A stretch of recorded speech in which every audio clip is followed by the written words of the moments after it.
Hi, welcome back to AM2R, and this video is not going to cut off suddenly like that. I think we were okay. Well, we'll see. Anyway, now we get to swim.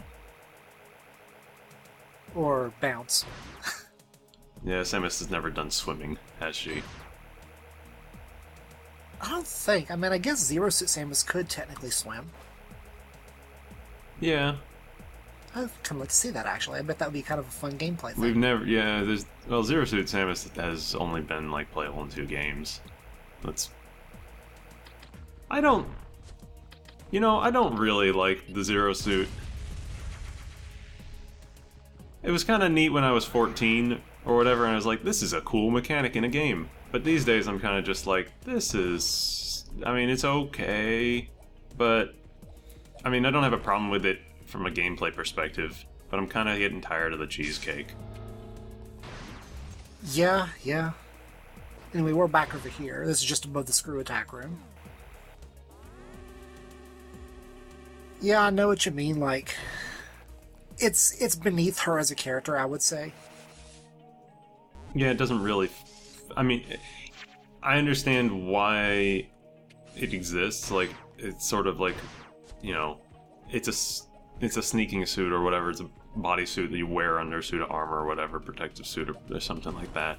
And in the games, it only... Well, there's 2 games where it shows up. It's Zero Mission and Other M. In Zero Mission, at least, the only reason that it shows up is because she took the suit off and then the ship blew up. But in Other M, she just takes it off and then doesn't put it back on because, well, I guess, and also because willpower or some bullshit that game had. This is a no Other M zone. I've thought about hate LPing that game, but I don't own it anymore. I sold my copy years ago.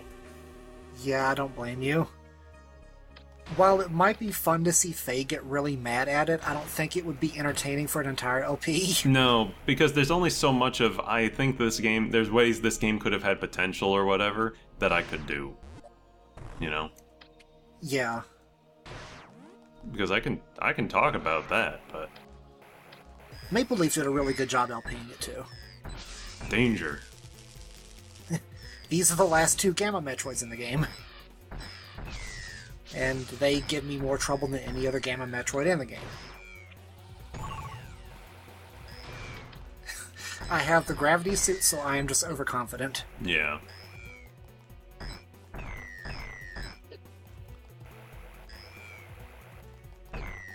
Like, I'm watching myself play and thinking of like 6 different ways I could have made it better. It's just the fact that they have such small hitboxes. And only from specific angles, and they have that Alpha Metroid AI where they just try to get right on top of you. They have a few attacks, but yes. At least you just don't take much damage from them.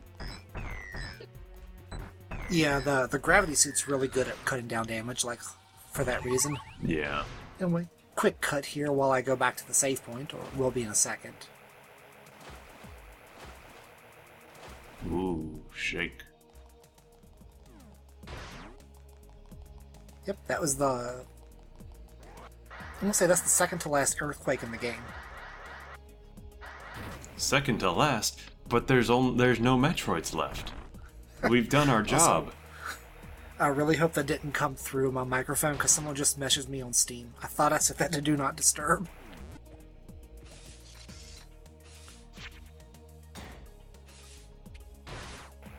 Anyway, yeah, that's the last Metroid in this area. There's always more. This is the last upgrade in the game, actually. Ice Beam. So I really like how Ice Beam gets implemented in this game. Yeah, it's what the other M implementation of it is, isn't it? No. It's pretty unique, actually. At least visually. Oh, we'll talk about that later, because we gotta talk about this. Yeah. Samus. By the way, I want to warn everyone right now, if you are photosensitive, look away for the next 90 seconds, because I'm about to weaponize power bombs. I don't know why. All you have to do is shoot Ice Beam at it. Shoot Ice Beam at it to make it vulnerable. You gotta freeze the, what are they, scales? Yeah. You gotta freeze the scales, then shoot them with missiles. But I like weaponizing the power bombs because I can. Where'd he go? There he is.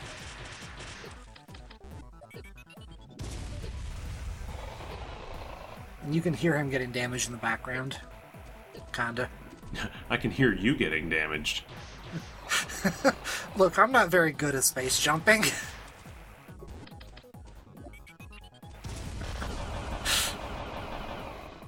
Ow. I didn't promise I was good at the game. I just promised I was going to finish it.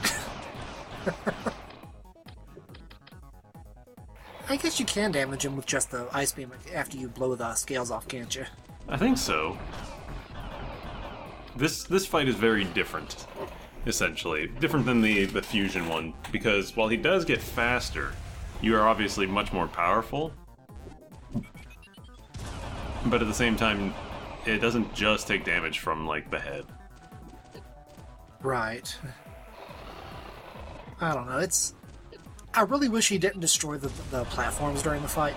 No, I think that's good, because he does have a lot of waiting around, or he has some waiting around. You are pretty safe. He has no projectiles. He can only hit you with contact. So adjusting the platform layout is probably the best thing you can... One of the best ways you can make him a different sort of fight. I think. Suppose so. Plus, you can't get down here without the gravity suit anyway, so it's not like you'd Yeah.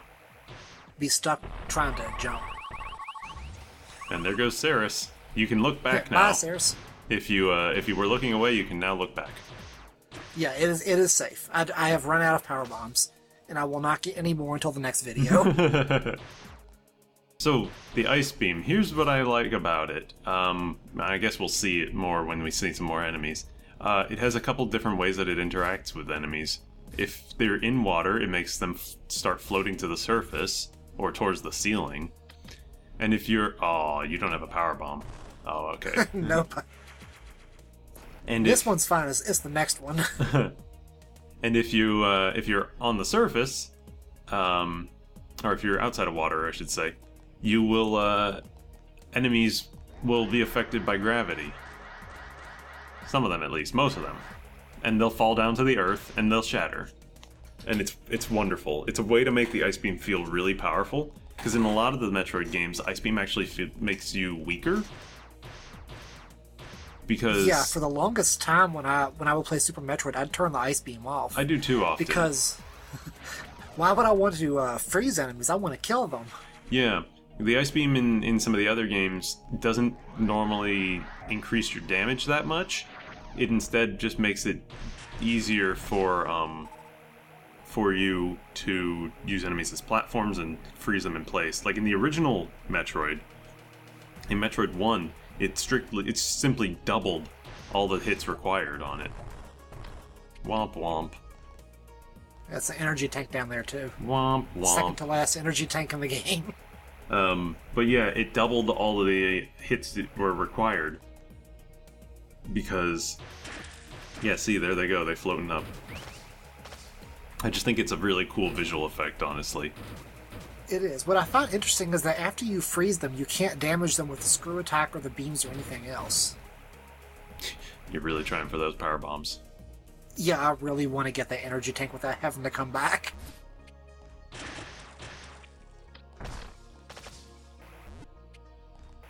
And yeah, it's pretty good in this game. It feels powerful, and yeah. You can see that little tiny mark on the floor there. That's actually an indication of where you're supposed to jump up with the speed booster. I do wish it was a little clearer. Yeah. Because for other Shine Spark puzzles, you've got like rocks and like other easier to see features on the terrain. Mm-hmm.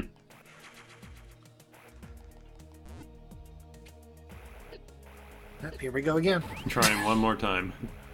Yep, one last time. One last ditch effort. The next video is a roundup. I'll come back for it then. No luck. I guess I'll go to the save point. Too bad the save point's a long way away. Should have managed your resources better. That is on me, to be fair. On the other hand, it was cool explosions. Were you looking at them? I was looking at them. Bye. Should have said no. You're not a cool guy. Damn.